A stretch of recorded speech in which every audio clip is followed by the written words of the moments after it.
so-called right track. Faded white hats, grabbing credits and maybe transfers. They read all the books, but they can't find answers.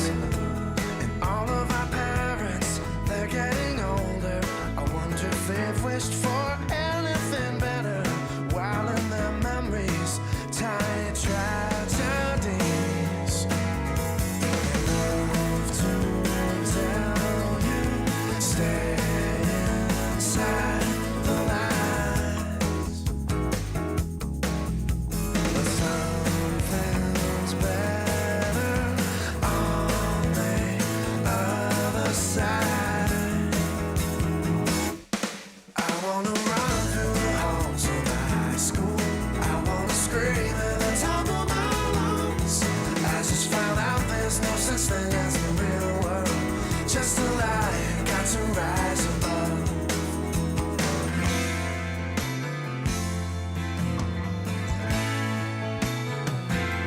I am invincible. I am invincible. I am invincible as long as I'm alive.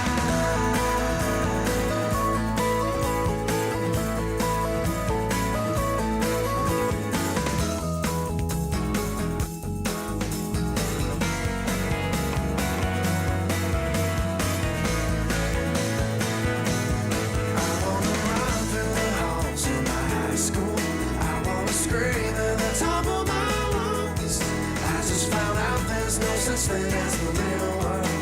Just a lie, got to rise above. I just can't wait till my 10-year reunion. I'm gonna bust down the double doors. And when I stand on these tables before you, you will know what all this time was for.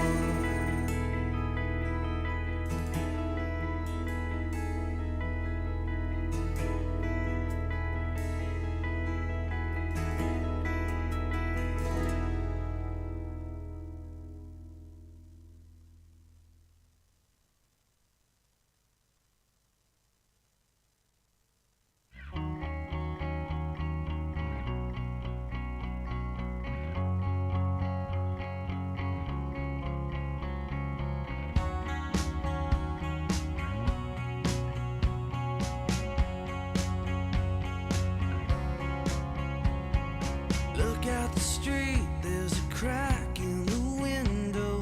Draws my attention into the kitchen, and I never noticed, and I never know why.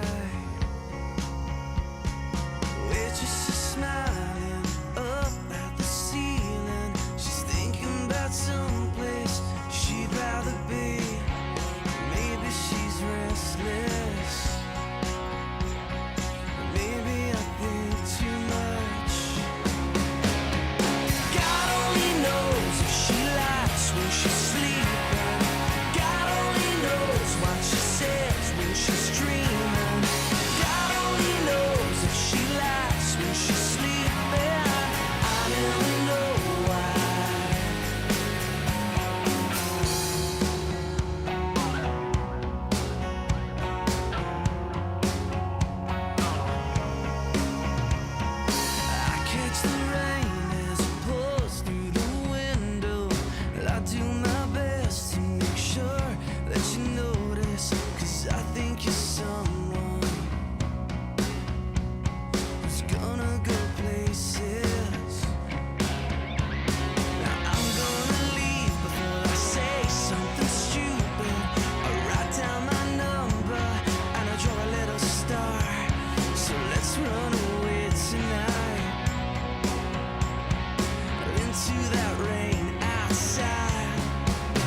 just heard the news today. It seems my life is gonna change.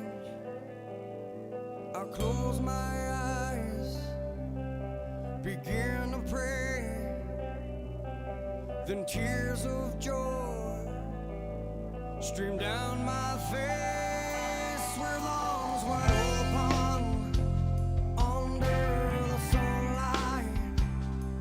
Welcome to this place, I'll show you everything with arms wide open.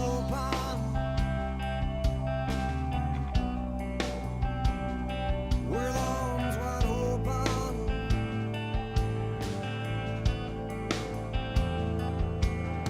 Well, I don't know if I'm ready to be the man I have to be. I'll take her breath, I'll take her by my side. We're standing on, we've created life with arms wide open under the sunlight. Welcome to this place, I'll show you everything with arms wide open. Now everything has changed, I'll show you love, I'll show you everything with arms wide open. With arms wide open. I'll show you everything. Oh yeah. With arms wide open. Wide open.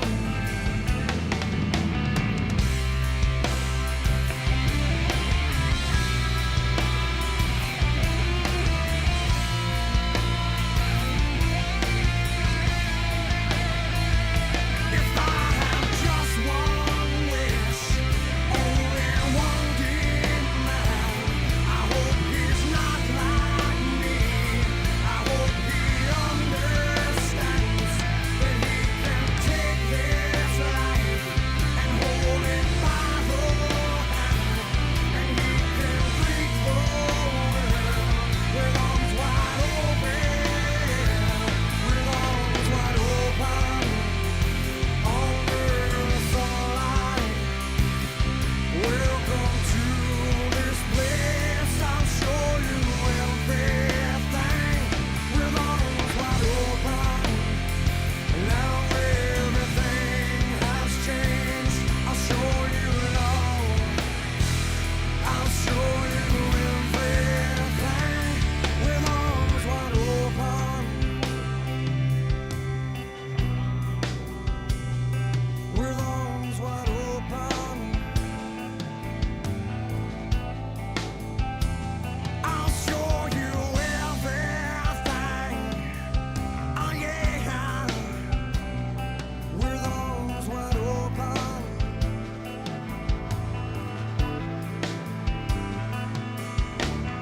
Wide open.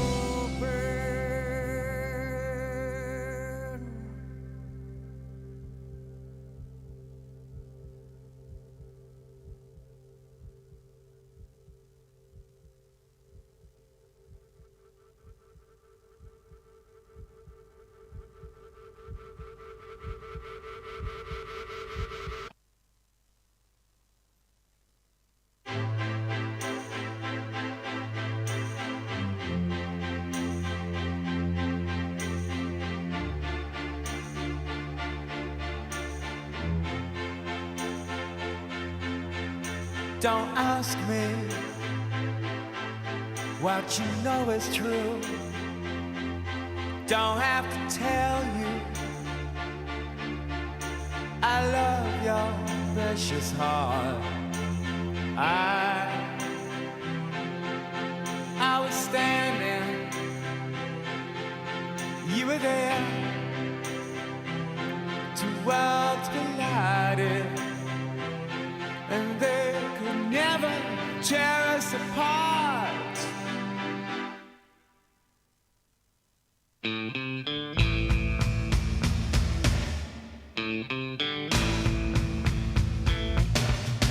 We could live for 1,000 years, but if I hurt you, I make wine from your tears. I told you that we could fly, 'cause we all have wings, but some of us don't know why. I was standing, you were there, two worlds collided, and they could never, ever tear us apart.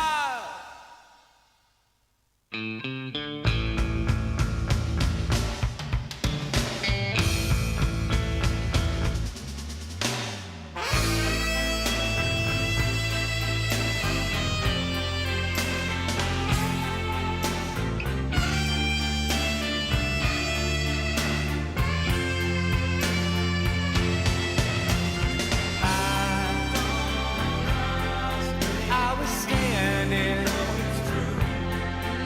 you were there, two worlds collided, and they could never tear us apart.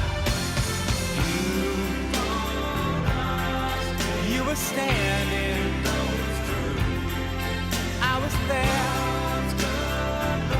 two worlds collided, and they could never tear us apart. I was standing.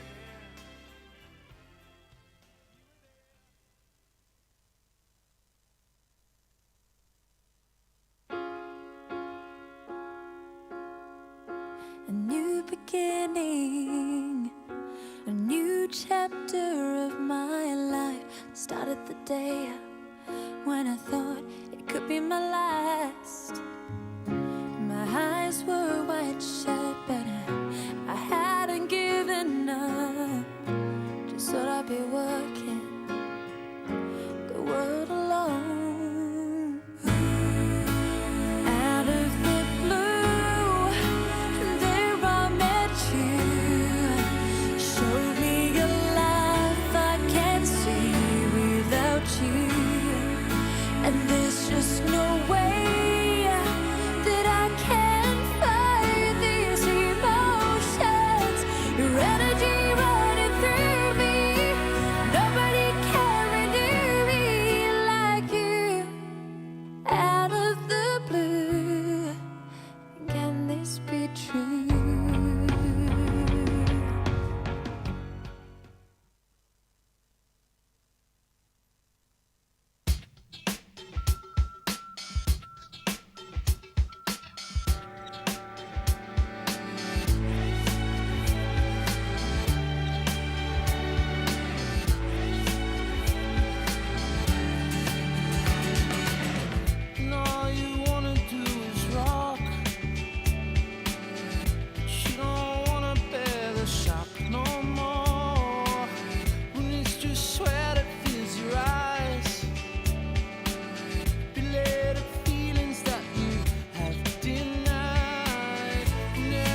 door, just like 100 times before, but you don't wanna see the end.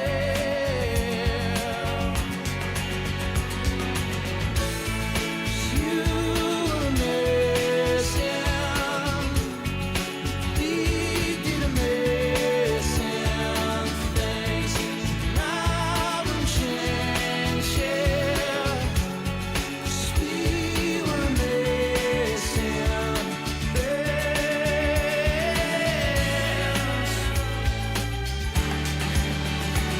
I really didn't wanna push today.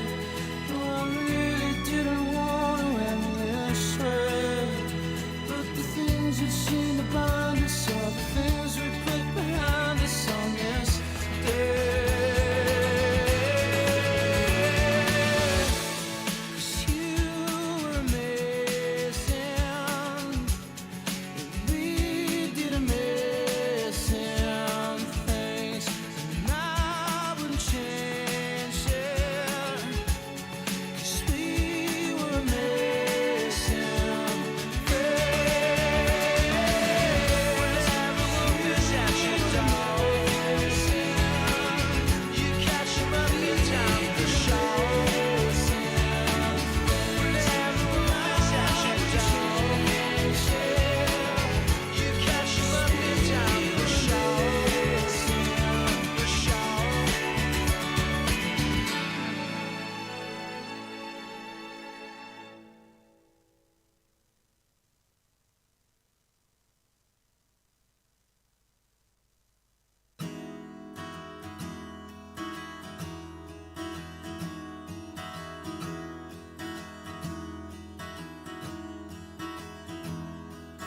Here comes a cold break out the winter clothes and find a love to call your own. You answer you. Your cheeks a shade of pink, and the rest of you in powder blue. Who knows what will be? But I'll make you this guarantee. See, no way November will see our goodbye. When it comes to December, it's obvious why. No one wants to be alone at Christmas time.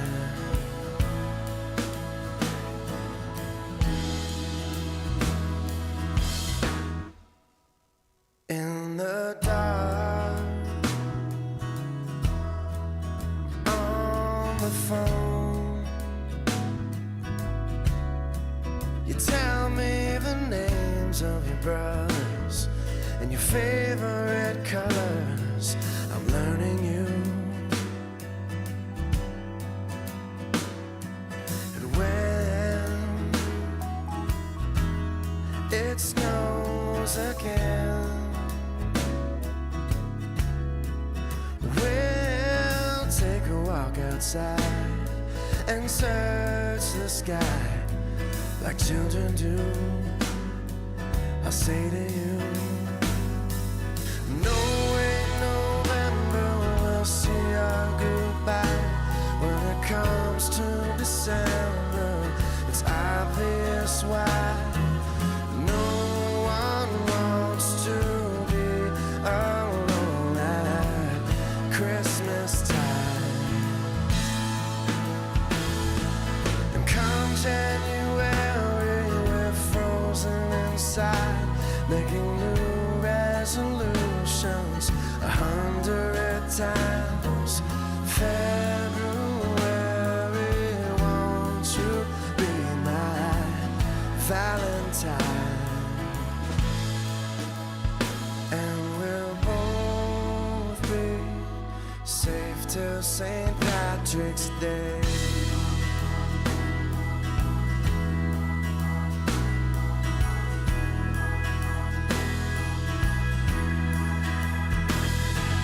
We should take a ride tonight around the town and look around at all the beautiful houses.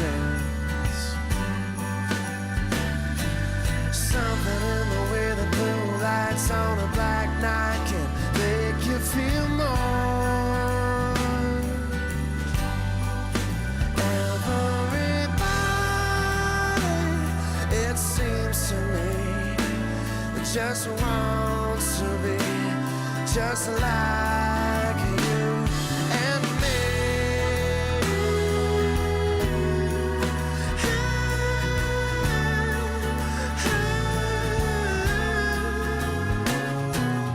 No one wants to be alone at Christmas time. Come January, we're frozen inside, making new resolutions 100 times. February, won't you be my Valentine? And if our always is all that we gave, and we someday take that away, I'll be alright if it was just till St. Patrick's Day.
sharing with us what he knows. His shining eyes are big and blue, and all around him water flows. This world to him is new. This world to him is new. He's born to shimmer, he's born to shine. He's born to radiate. He's born to live, he's born to love. But we will teach him how to hate. And this thing we call our time, I heard a brilliant woman say. She said, you know, it's crazy how I want to try and capture mine. I think I love this woman's way. I think I love this woman's way she shimmers, the way she shines, the way she radiates, the way she lives, the way she loves, the way she never hates. Sometimes I think of all this that surrounds me, and I know it all as being mine. But she kisses me and she wraps herself around me, and she gives me love, she gives me time. Yeah, yeah, nah, I feel fine. Hey, yeah, nah, hey, yeah, yeah, I feel fine.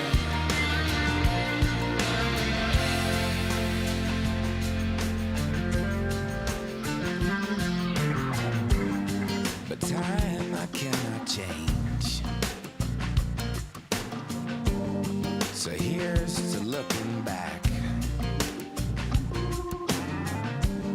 You know, I drink a whole bottle of my pride and I toast to change. To keep these demons off my back. Just get these demons off my back. 'Cause I want to shimmer, I want to shine, I want to radiate, I want to live, I want to love, I want to try and learn not to hate, try not to hate. We're born to shimmer, we're born to shine, we're born to radiate, we're born to live, we're born to love, we're born to never hate.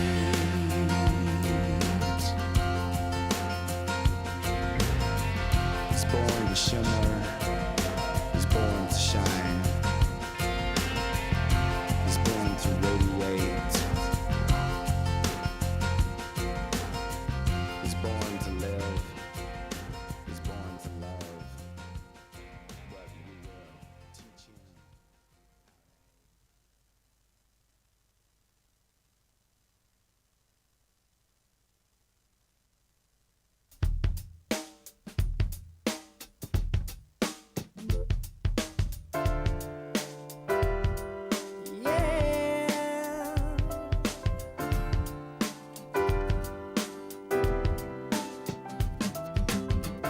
Sunday morning rain is falling.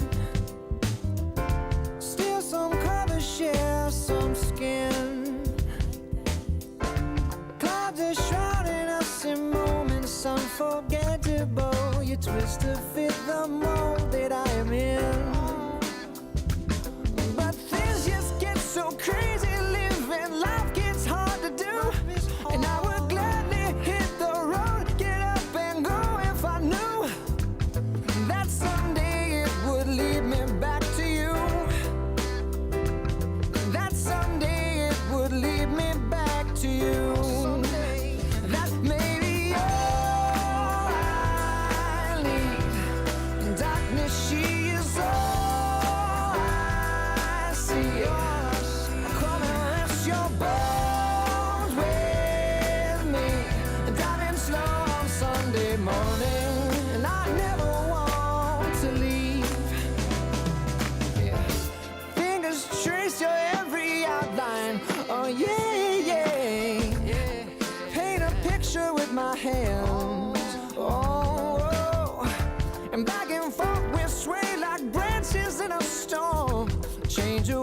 we're still together when it ends. Oh, that may be all I need. Darkness, she is all I see.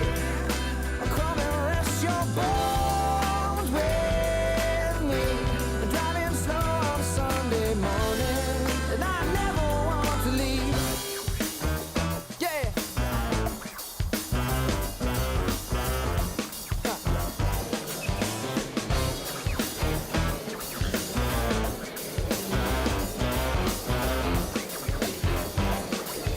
Oh yeah, but things just get so crazy. Living life gets hard to do.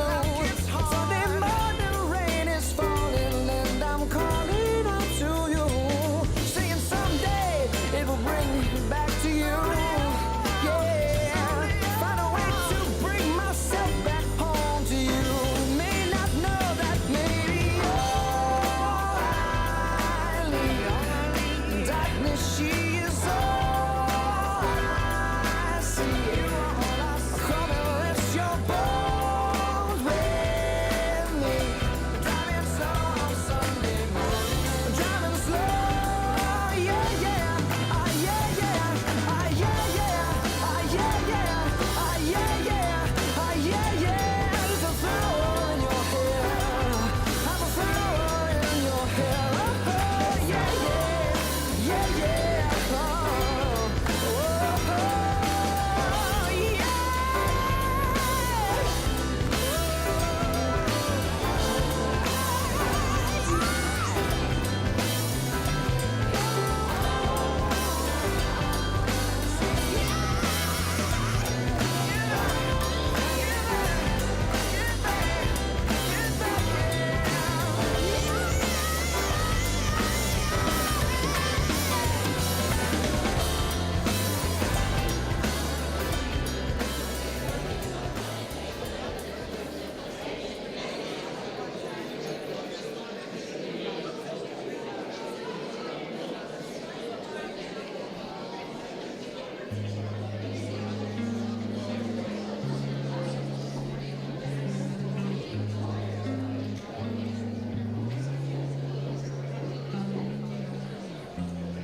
A song written by the hands of God, and then move on. This may sound to you a bit odd, but you won't complain. When all my thoughts go hiding right under your clothes, where I find them. Underneath your clothes, there's an endless story. There's a man I chose. There's my territory and all the things I deserve. Being such a good girl, honey.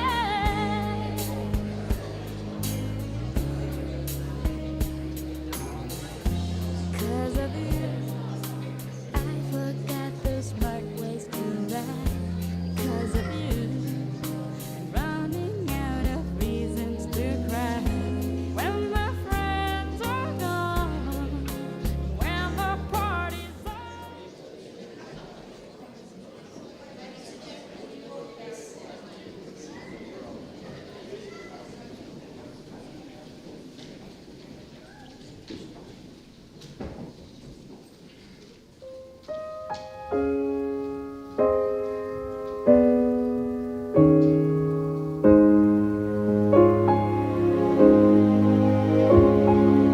Something in your eyes makes me wanna lose myself. Makes me wanna lose myself in your arms. There's something in your voice makes my heart beat fast. Hope this feeling lasts the rest of my life.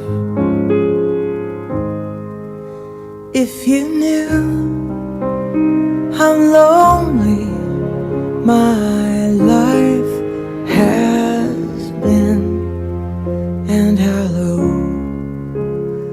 I felt for so long. If you knew how I wanted someone to come along and change my life the way you've done, feels like home to me, feels like home to me, feels like I'm all the way back where I come from. Feels like home to me, feels like home to me, feels like I'm all the way back where I belong. A window breaks down a long dark street, and a siren wails in the night. But I'm alright, 'cause I have you here with me, and I can almost see through the dark there's a light. If you knew how much this moment means to me, and how long I've waited for your touch.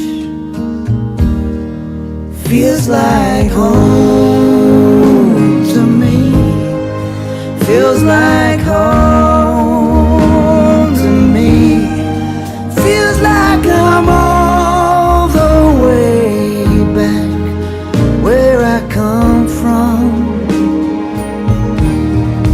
Feels like home to me, feels like home to me, feels like I'm all the way back where I belong. Feels like I'm all the way back where I belong.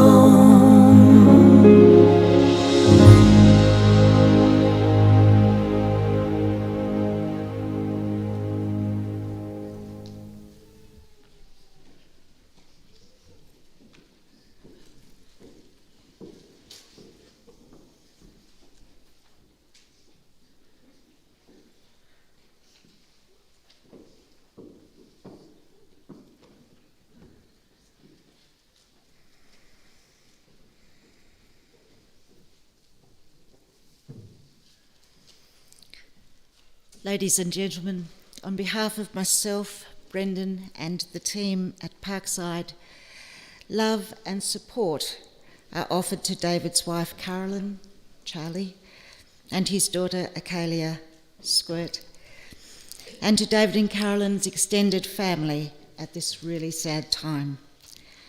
I hope that you will be comforted by everyone's presence here today and in the days to come. Also, a big thank you is extended to Carolyn and Elaya's workplaces, the Upper Burney Mowers and Face Bar, and their work colleagues who have enabled them to spend time with David. I welcome each of you to this service, this celebration for David, remembering with admiration and affection the unique individual that DB was. We are honouring both his life and death, because of which we are experiencing a deep sense of loss. We're respecting our memories of a man who left us with a wonderful legacy and finding comfort in sharing our stories. To begin this celebration, I call upon David's brother Rodney to commence the eulogy. Thank you, Rodney.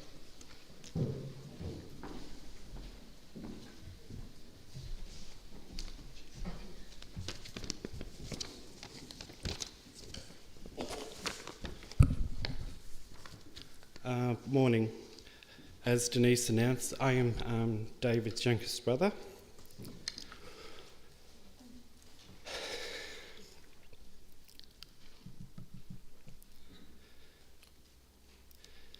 The saying goes that we only live once, but it's not true.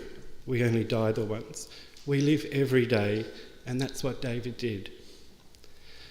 Today, as we come together as friends and family, it's not a goodbye, but it's a celebration of his life.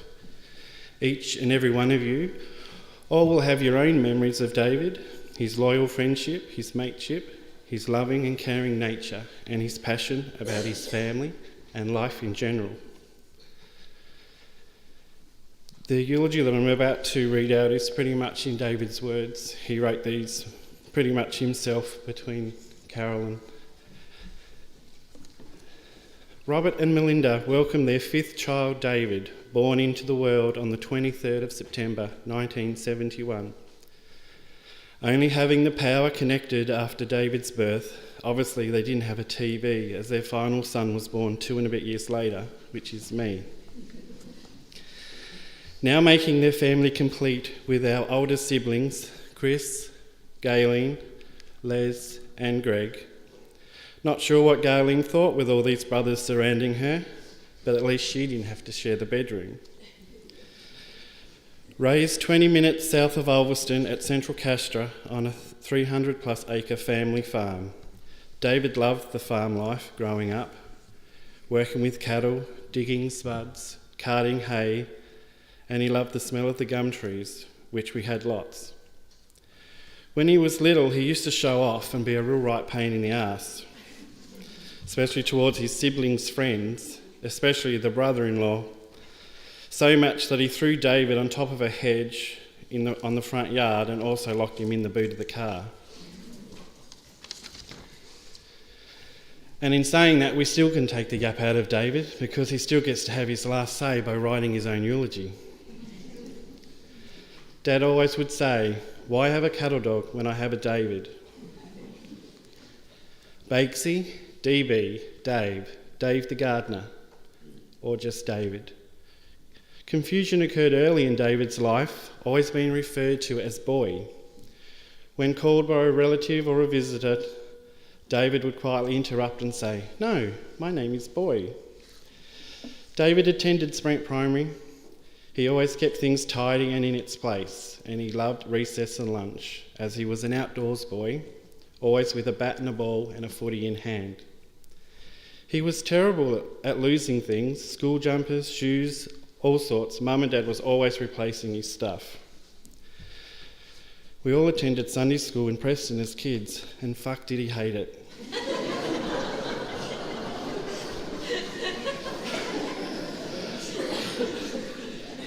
I have no apologies for the swear words. David was a typical homeboy. He loved going to the speedway. He would mimic racetracks in the dirt, or he'll use baby powder on the kitchen table, and he would also make these V8 sounds with his lips as he raced his cars around the track. David's favourite drivers was Neville Harper, Denzel Mead and Cez Hendricks. He would even paint his own Matchbox cars to match theirs. I remember we would spend hours building paddocks out of Mum's pegs or our pencils or whatever we could find, and we would have farmyards made all over the lounge room floor. When it rained, we would lay timber over the muddy water in the sheep dip and we would jump on it. We would be covered in mud from head to toe. We also made wooden sleds from old fence posts and railings. David made both of ours. Mine was pretty much a boring, basic rectangle shape, but his was the fancy one. He had the sawn-off edges, the front moved from side to side. He pretty much made a hot rod. We would steal Mum's dripping out of the fridge and we would rub it on the slats and we would just go up and down the hill as fast as we could.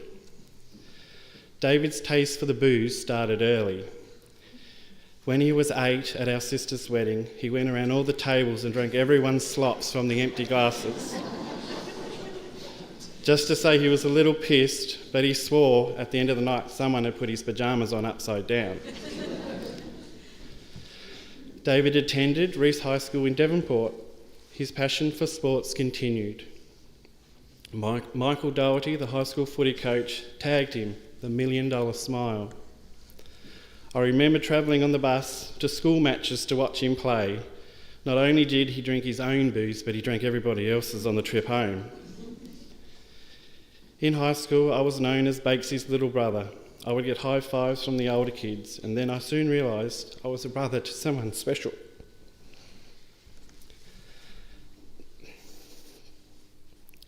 Besides losing his name, he would lose many things once again in high school. Like his school cooking, it always ended up in his belly on the school bus ride home. He lost more uniforms, he lost his footy boots, cricket bats, or went missing, footy jumpers, and he even managed to lose his wallet, not once, twice, but 3 times. The bloody list goes on. I would watch David run around the front yard, kicking and marking the football to himself, all with full sports commentary. He would even tackle himself. He'd say, "Wombat." He'd say, "Kick me the ball." My kicks would either go either direction but the right direction, so I would end up with a full lesson on how to hold the ball, to which part of the foot needs to kick the ball. His passion for grass also developed early. Mowing a cricket pitch in the backyard paddock behind the house, David even made a roller, and the pitch was rolled daily, adding an old stable door behind the wickets to be the keeper. Once David finished high school, he got a job at Coles in Ulverston and soon bought his first car, a little white Datsun. David would take me for a spin. We would head down to the shop at Guns Plains. We would spin up the gravel and would be flying over the farm bridge and straight up the hill. Mateship came early, forming lasting bonds through school, sport and work, particularly his bond with Harold Tiger Dowling. He remembers Dad saying, "Well, boy, there's only one way to find out." And David lived by that motto through his life and instilled it into Akalia. I could talk for hours, but I can hear David say, "Come on, the fuck's sake, it's time for a beer."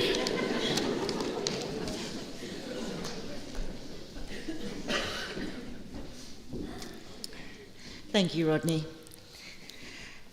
We have the privilege to watch some photos of David's life, and the first set of photos are being played to the Cheers theme song.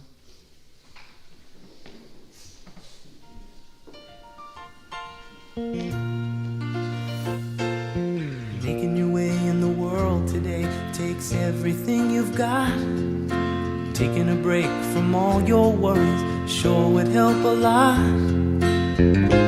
Wouldn't you like to get away? All those nights when you've got no lights, the check is in the mail, and your little angel hung the cat up by its tail, and your third fiancé didn't show. Sometimes you wanna go where everybody knows your name, and they're always glad you came.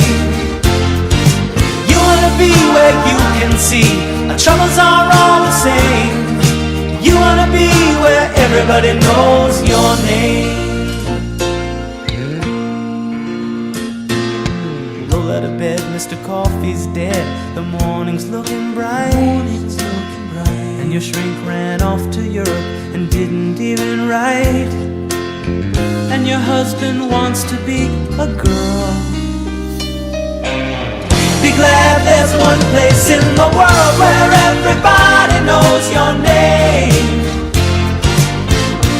and they're always glad you came. You wanna go where people know people are all the same. You wanna go where everybody knows your name.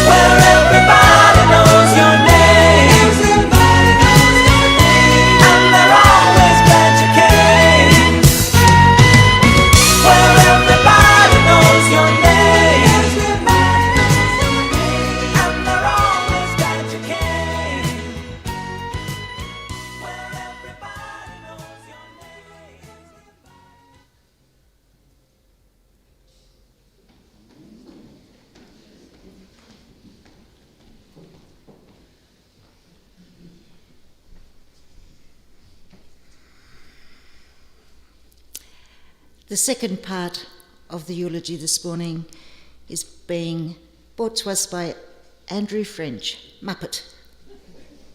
Muppet, would you come forward, please, to share your memories?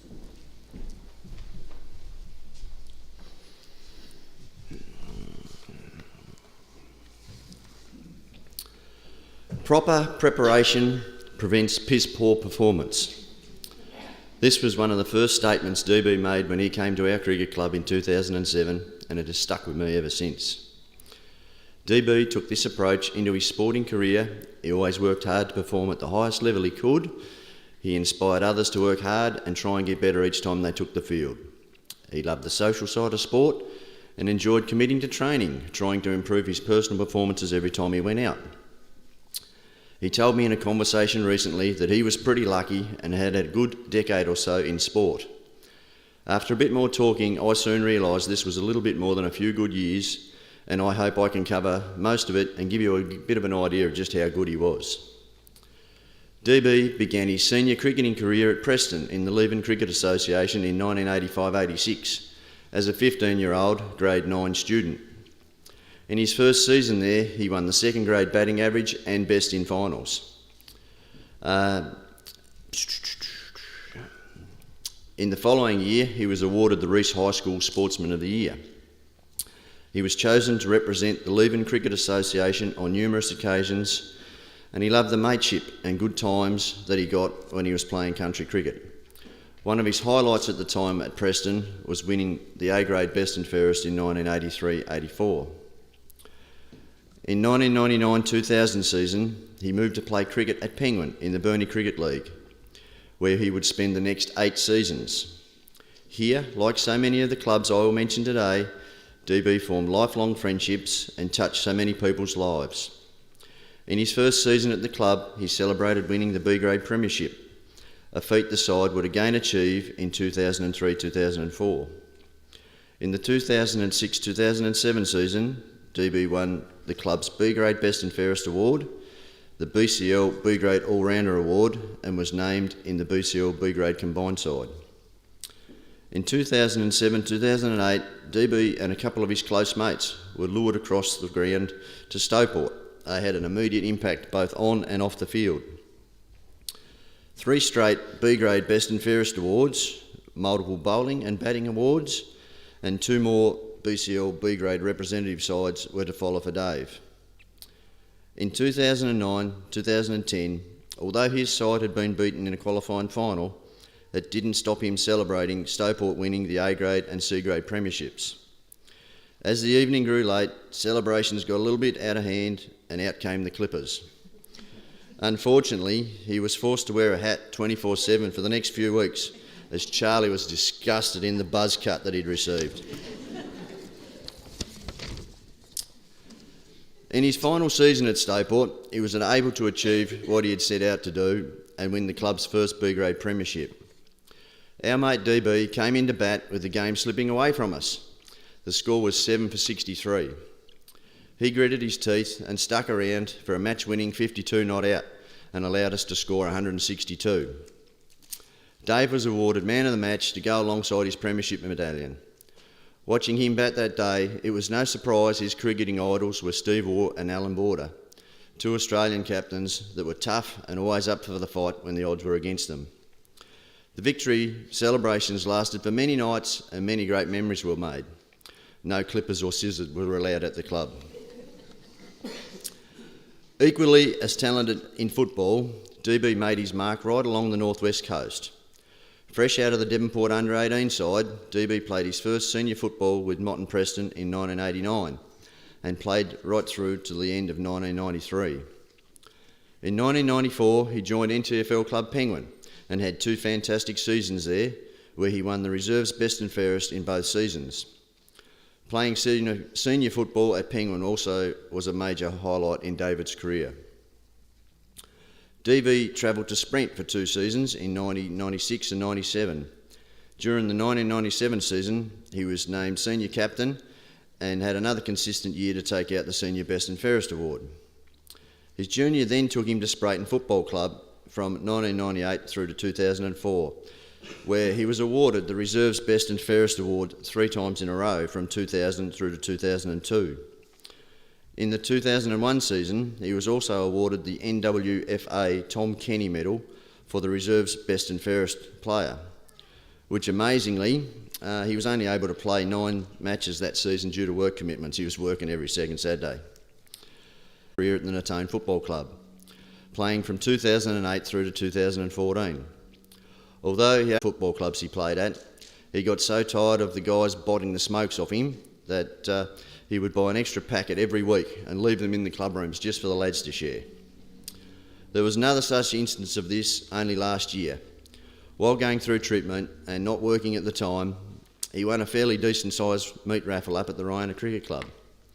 Everyone there thought, gee, this is great, how good's that somebody really deserving has won first prize. DB decided there was a guy still mixed up with the Stowport Cricket Club who was doing a lot of travelling and going to training and coming to matches, and this guy was really committed to helping out the club and doing the right things in the club's interest. So what did he do? DB gave him the meat raffle. That again just demonstrates the type of human this guy was. As many of you would know, DB is a long-suffering Carlton supporter, and he told me that his only real premierships that he was able to remember and enjoy was the 1987 and the 1985 grand finals. The other ones he was just too early and he didn't know about beer. This didn't stop him from time to time, usually after a couple of beers and quite out of the blue, he would roar out, "Jesselenko, you beauty!" which is a pretty iconic bit of commentary that came from a game of football that he wasn't even born in. No matter how poorly they were performing, he would religiously pick them in the footy tipping. Stupid loyalty. One of his idols was Craig Bradley, and I reckon he mirrored his game style on Craig's. Get the ball, use it well, be tough, and don't try and do anything flashy. Let's hope the current crop of Carlton players can continue their fine form and do the right thing by him this year. Another of David's great loves was golf. He would bust his guts to get all his work done so that he could sneak out for a quiet round of golf with mates. I have been told he was a great driver of the ball, but his putting game often let him down. This didn't stop him enjoying a round or two whenever he could. He even tried to get Charlie into the sport and bought her a second-hand set of clubs for her birthday one year. First day out, trying to give her a few tips and teach her the right way, the pair arrived at the second tee at the Burnie Golf Course. DB up first, drove his ball nicely down the fairway and walked down to his ball. He lined up ready to chip at his next shot, so he turned around to see where Charlie was going and how things were happening. His eyes lit up like dinner plates as one of her clubs came flying very close to his head and a line of language that could only suggest Charlie was not enjoying herself. The golf partnership did not last.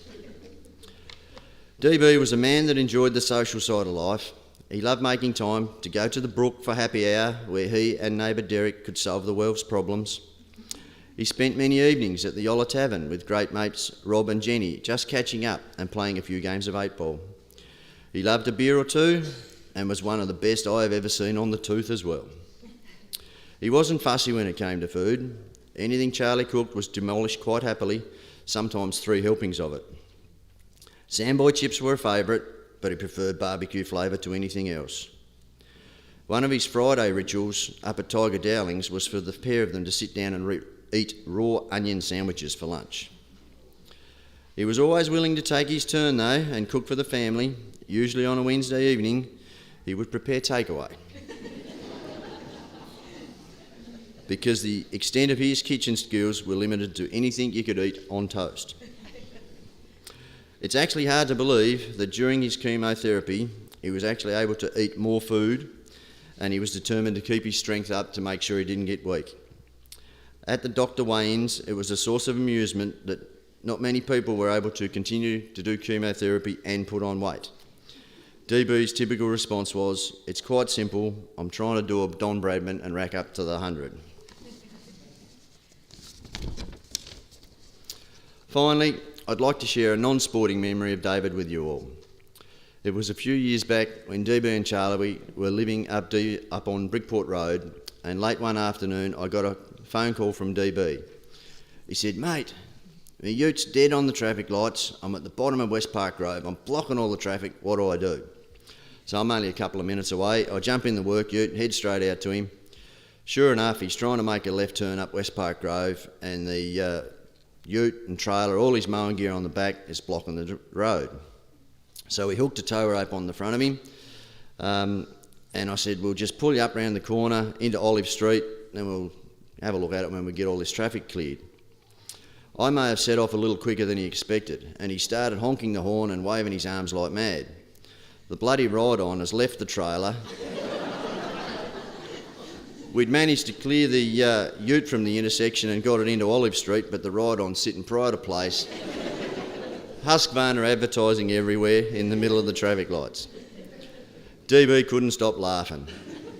He just casually walked down, sat on it, started her up, and drove her up the road to where it was safely parked. All the way, giving thumbs up to everybody honking and laughing and waving to us. We gets it up to the trailer and his response was, "I must have been keen for that first beer, mate. I didn't even have the park brake engaged." Typical DB, not much fazed him. Thank you.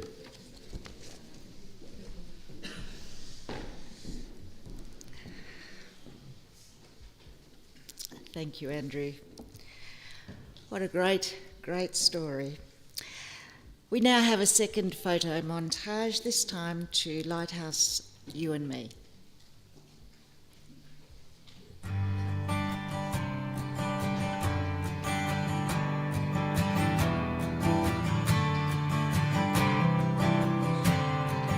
What day is it? And in what month? This clock never seems so alive. I can't keep up, and I can't back down. I've been losing so much time. 'Cause it's you and me, and all other people, nothing to do, nothing to lose. And it's you and me, and all other people, and I don't know why I can't keep my eyes off of you. One of the things that I wanna say just aren't coming out right. I'm tripping on words, you got my head spinning. I don't know where to go from here.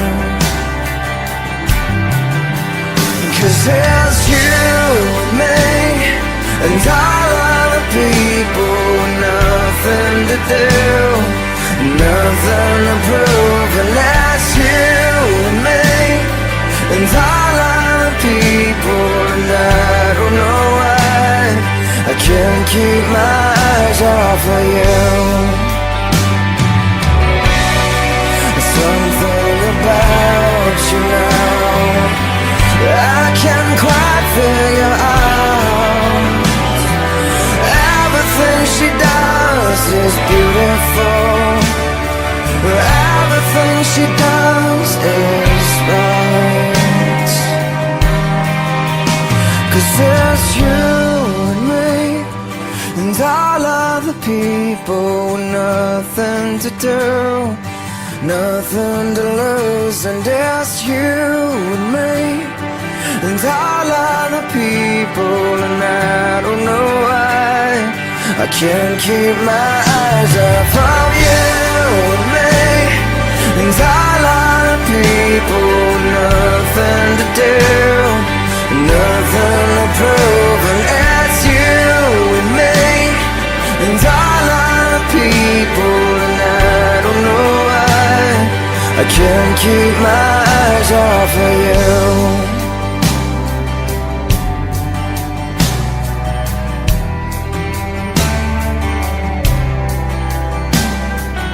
What day is it? And in what month? This clock never seems so alive.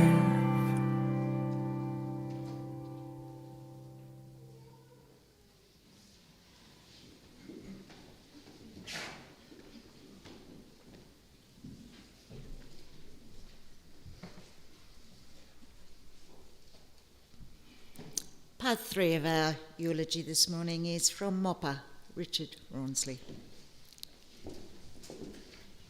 I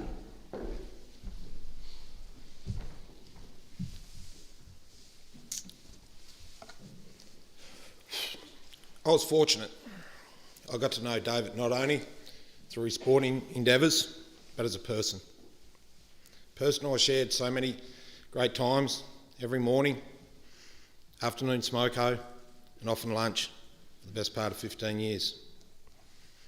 David's work as a contracted groundskeeper at the university was something that he cherished and he was enormously proud of.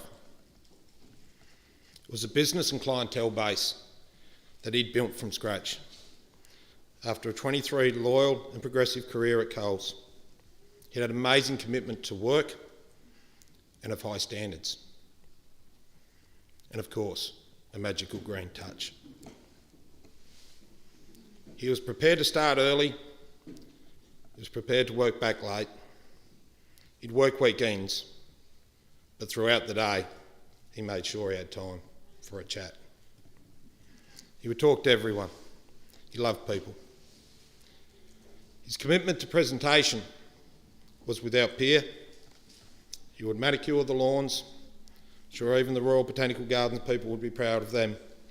And he'd trim the pitostrums that surrounded our office, as you've just seen, into the most magically presented shapes. And he'd often say to me, "Mop, you've got to come and have a look at my eggs." His pride and passion for his work would just create an unbelievable ambience and feel to every day. And I know that everyone that worked there was so thankful for the efforts of David. But it was his ability to connect with people that people treasured the most. For all the people that come and go through an organisation, it is David that held a special place in everyone's heart. He was welcome to, and he often attended many a staff meetings, gatherings and celebrations. He would bring a feeling of warmth, goodwill into that room like no one else could. If David was not there, and this would always bring a smile to my face, someone would say, "Where's Dave? We can't start the show without Dave." Tickles you, doesn't it? It didn't matter that the Dean or the Vice-Chancellor was absent, but it sure did matter if Dave wasn't there. I know he took great pride that his outstanding contribution to his work was recently acknowledged, as you've seen in those photos, with a chair and a plaque, his name, his mower, and of course, the big thumbs up. He was just blown away by this. And he would say to me, "I can't believe it. I just can't believe it. Why did I deserve this? DB, just by you being you, mate, was so much more than enough." I'd now like to share a message from Heather Dowling to Akalia that captures David, the person. "I remember your dad from his days at Coles because he had hair like mine, prematurely white. He then became part of our lives as Harry and Margaret's gardener, and very quickly became so much more to us all. In fact, Stephen and I joked about him being his dad's other son. We'll never forget how good he was to Harry through his illness, and just so incredibly devastated to see what you all have had to endure. One of the best people I've ever met. He loved his two girls. It was so very much, and our family sends our heartfelt love and sympathy to you both. And I know that Tiger, he'll be up there with him already, sharing a beer and cracking a joke. David was a very generous person, and while his commitment to his work meant he couldn't attend all of the local games on a sad day, you could guarantee he would be the first in line to give the sponsorship to his clubs. He loved the grassroots sporting clubs, his footy and his cricket, and I'm sure he took great pride in seeing his business sign out David's mowing and outdoor maintenance, hanging in the local sporting club rooms and on the game day programs.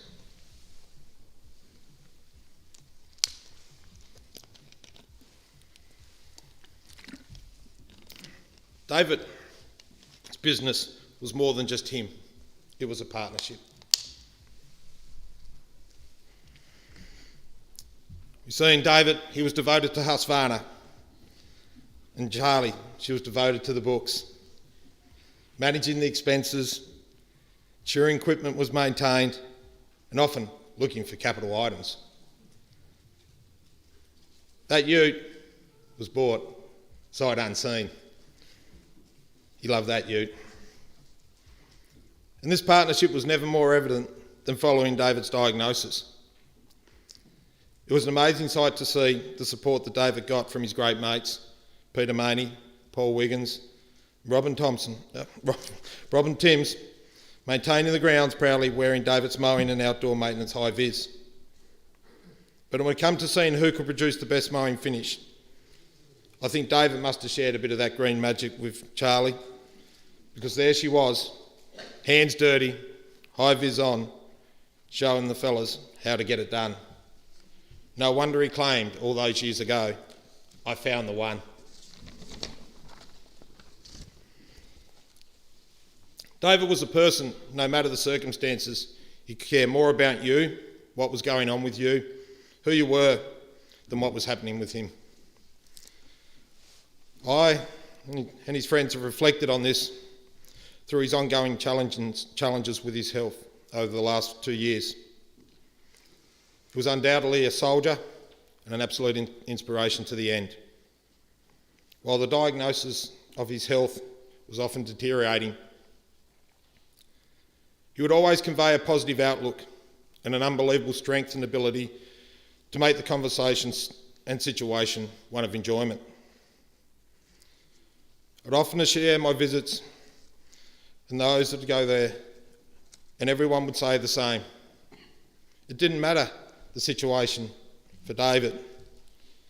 He just wanted to make sure that you enjoyed his company and you come away smiling and laughing and feeling a whole lot better about just spending time with him. I'm sure this is why people love David. He had a kindness and a humility that made everyone around him just be a better person. I know Mups shared a lot about David as a sportsman, and there's a lot to get through, but I'd just like to share the story. And I know David loved this story when I told him. He always liked the story of a bit of mayonnaise on it. He'd say, "Put some more mayonnaise on it, Mop, put some more mayonnaise on it." But I think we'd all know who's observed David the footballer. It didn't matter where he was on the field. The ball was near him. It just had a habit to follow him, and he had it all the time. And I had the great pleasure of sharing coaching duties with David at Natone in 2012. And I remember the day when my father came to watch Natone play. After the game, my father came up to me and he said, "The snowy haired old guy in the twos. He had to have had it 50 times. I just smiled. I said, "I reckon that's DB, Dad. And by the sound of it, if he's only had 50, he's had an off day."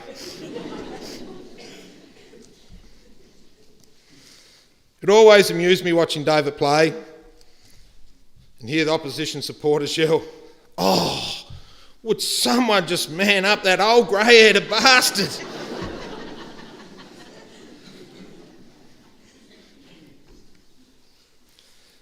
Little did they know he'd been stealing Alice Horton's wig.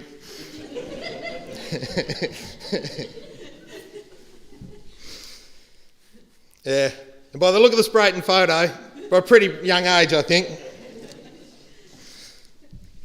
I don't think he was really that old, and I'm sure that was just a way for him to get about avoiding the tag. He loved a good saying, and some of his favourite mottos. Doesn't quite work out. If David was having one of those days, and you say, "How you going with it, Dave?" He'd give you a cheeky smile. He said, "Mate, If I fell into a barrel full of nipples right now, I'd probably come up sucking my thumb.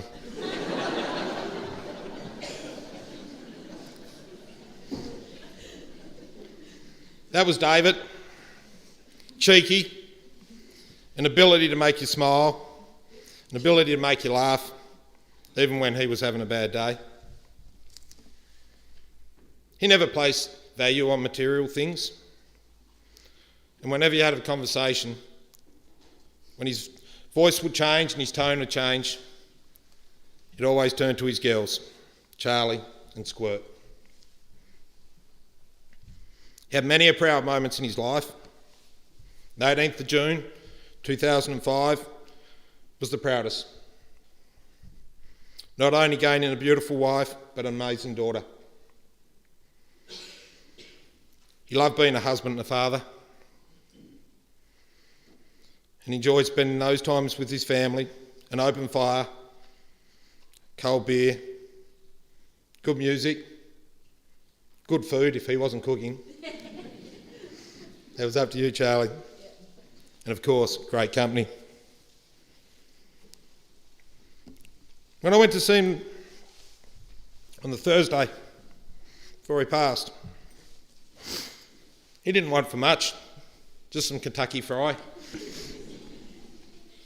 It was a fair order, mind you. Excuse me. It wasn't long, as I said, his voice would change and you could hear the tone and the love in his voice. He shared with me how he loved his trips away with Charlie, how they get away, four-wheel driving, camping.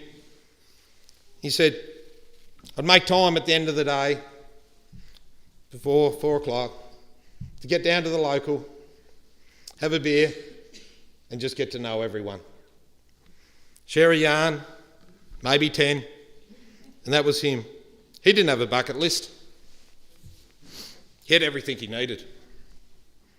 A loving family and a love for life. He was never searching for anything. And he knew that his love that he shared with Charlie and Squirt, his family and all of his friends, he had all the best that life can offer. To Charlie, Carolyn, I know your marriage to David, it was so much more than a love story. So many fun times, and of course, towards the end, periods of difficulty. But the best thing was that you could always tell that you each had each other's back throughout.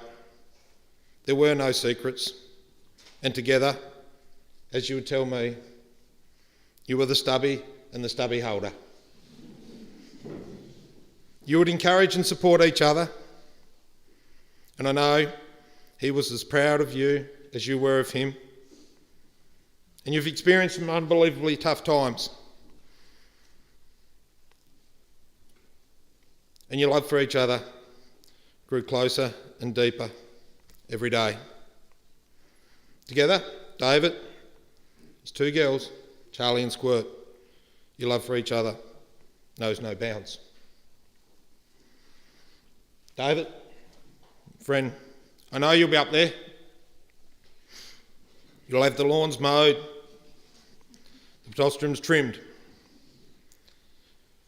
and who's ever in charge of that show will be asking, where is DB? We can't start the show without him.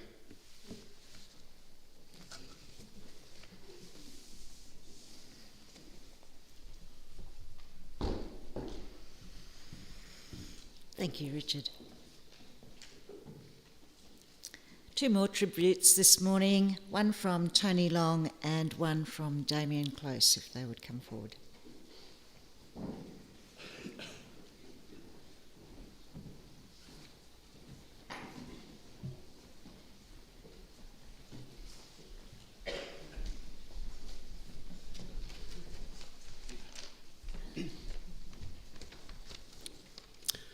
On behalf of the Stowport Cricket Club and the Home Football Club, both Presidents Grant and Trent Jakes, who both apologise they cannot be here today.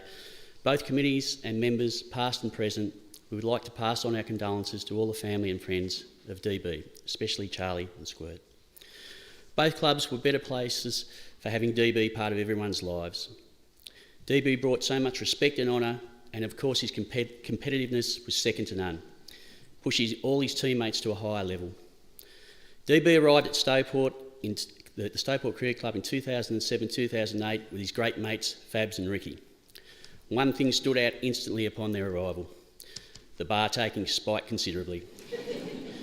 During his time at Stowport, DB was a premiership player, always leading from the front. At Newtone, he coached the reserves, again leading from the front on and off field. At both clubs, he formed some amazing friendships and bonds that have and will last a lifetime. DB was always the first to offer a beer and have a chat about anything in life with anyone. The respect he earned from every teammate, club person or opposition was an example of who he was and how hard he strived with anything he confronted, not just investing his time and effort, but his family's too. He loved having Charlie and Squirt there, right? Rest in peace.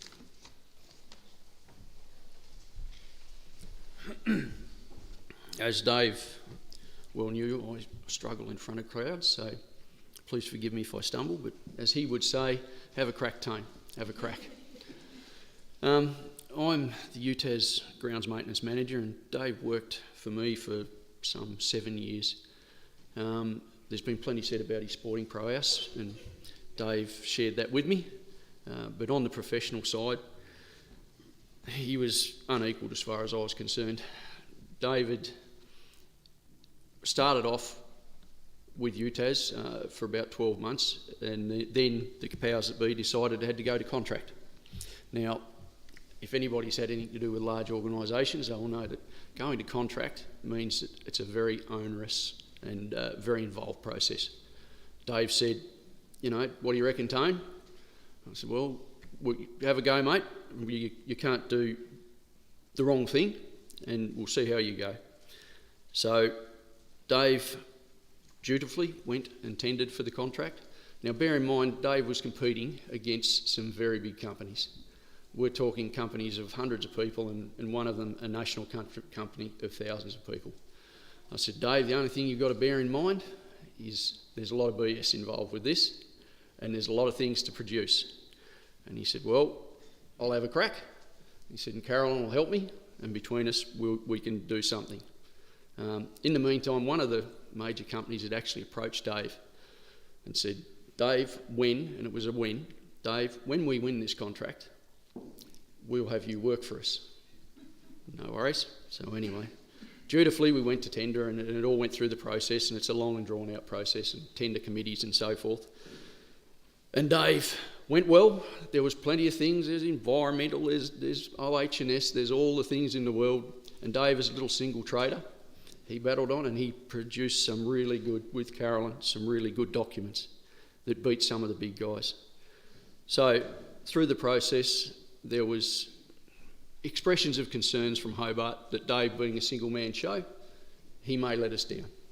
You know, we're putting all our eggs in one basket, as it was said. So I went back to Dave and I said, mate, can you look me in the eye and say you will do everything that you promised me you will do? He said, yep. So I went back and said, right, I'll vouch for him, da-da-da. He's a good man, he's the man for it. Decision made. I came to Burnie. I met up with Dave out at the football ground where he was doing some maintenance. And I said, Dave, you've got the job. And he was rapt. He was absolutely rapt. And you know, after we'd been talking for a couple of minutes, I twigged and I said, no, Dave, you've got the job. He said, oh, what, not working for the bigger company? I said, no, mate, you've won the contract. The contract is yours. And he was rapt, as you well expect. And I looked at him and I said, Dave, the only thing, you made me promises and that, mate, can you just assure me you won't let me down? All of those bullshit things that we have to do, you will produce them all your meetings and everything else. And he said, yep, no worries, Tone. And he shoved his hand out. He said, I will not let you down. And he never did. Not once. As time went on and Dave got ill, before we used to meet from time to time at the pub and have meals. after we'd had our meetings, and they were quite interesting. Some of the other companies that I have meetings with, contract meetings, and you have to do KPIs and things like that, key performance indicators to measure contractors by and so forth. And part of that was the OHS side. Dave had to have toolbox meetings. Well, Dave is only Dave. So most companies I'd go along and there'd probably be minutes there from their meetings, and it involved 10 or 20 people, and Joe had raised this issue and the manager had answered with this and whatever else. And it was always a constant amusement. Dave would provide me with his toolbox meeting minutes, and David Bakes would raise that there was a low branch that was somebody could scratch their head on or something like that. And then in the actions, David Bakes will remove. But that's what he needed, and that's what we had to have. So we went through, and I'm proud to say that out of all the companies, big companies and so forth that I supervise, Dave's KPIs were always at the top. He did a wonderful job. So anyway, towards the end, we met at the pub a few times as well. We'd have our meal and so forth, and Dave would always speak of his great love for Carolyn and his daughter, and that he actually said to me, he said, the disease is nothing, Tone. He said, it's seeing what they go through that upsets me. He said he cared much more for that than what he was going through. I saw Dave a couple of weeks ago at the hospital, and I thought, if Muhammad can't come to the mountain, I'll bring the mountain to Muhammad.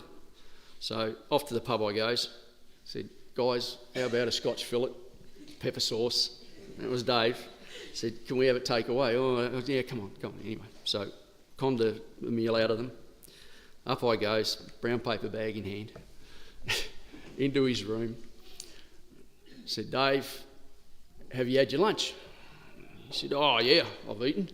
And I said, oh, that's a shame. I said, I've got a counter meal for you. Oh, no, that'll be all right, Tane. So I opened up the bag, and Dave being Dave, he turned around to the gentleman that was closest to the door in the room and apologised. He said, sorry mate, there's not enough for you. So anyway, we sat down, and I looked at Dave, and I got the steaks out and whatever, and Dave swung himself around on the bed, set up to make a mess of the meal. And I said, what about a beer, Dave? And he said, oh yeah. So out come the tui's dry. I had a Crownie. And anyway, he's halfway through it. And he said, one of my best mates wanted to bring some beers up the other day. And we spoke to the doctor, and the doctor said, Dave, if I was you, I wouldn't. And I said, you cheeky bugger, you didn't tell me that. You didn't tell me that before you took the beer. And he said, in Dave's way. He said, what can it do, Tone? What can it do? So anyway, here we are. And I can honestly say people complain about staffing levels in hospitals.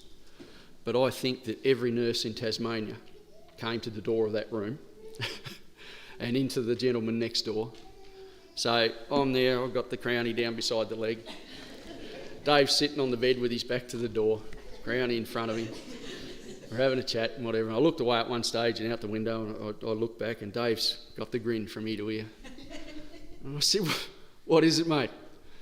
And he said, it's like being back at school sneaking one time. Looked over his shoulders, that big grin, and then he laughed, and it's the best I'd heard him laugh in quite a while.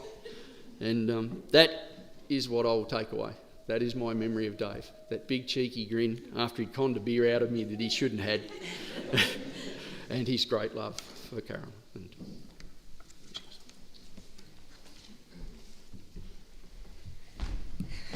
Thank you. What an amazing man DB was. As our time in this place comes to an end, we will now follow David on his final journey to the Burning Lawn Cemetery, where he will be laid to rest.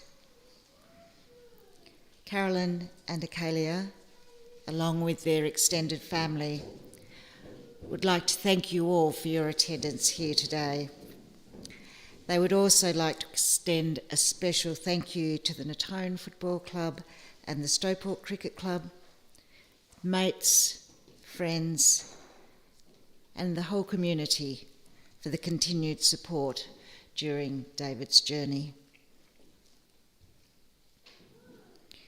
At the conclusion of the internment, the family would love for you to join them at the Bernie Bowls Club in Cooey to share your stories and to support one another.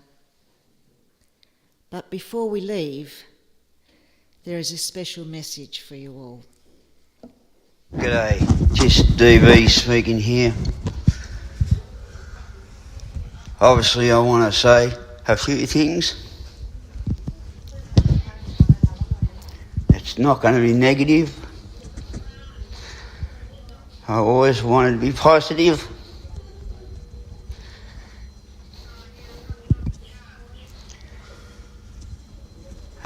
I just want to thank all the support I've got through this journey.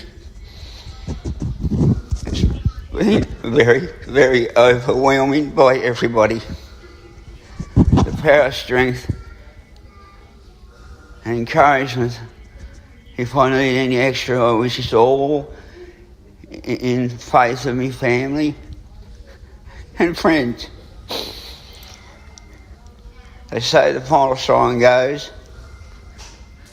it might and it will, but I'll just give all that I've got, and thank you to everybody from the deepest of my heart.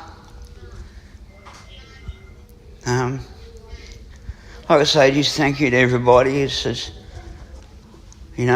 obviously finished in a negative way in life, but I've got no regrets. I've given it to me all, and like I say, thank you, and we'll talk soon. Cheers, everybody.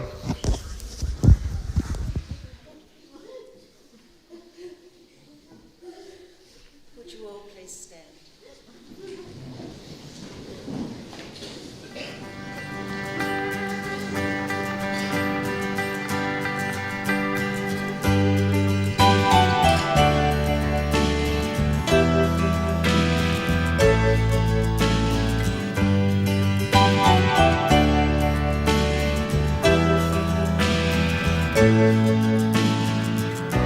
In the dark of night, those small hours, uncertain and anxious, I need to call you.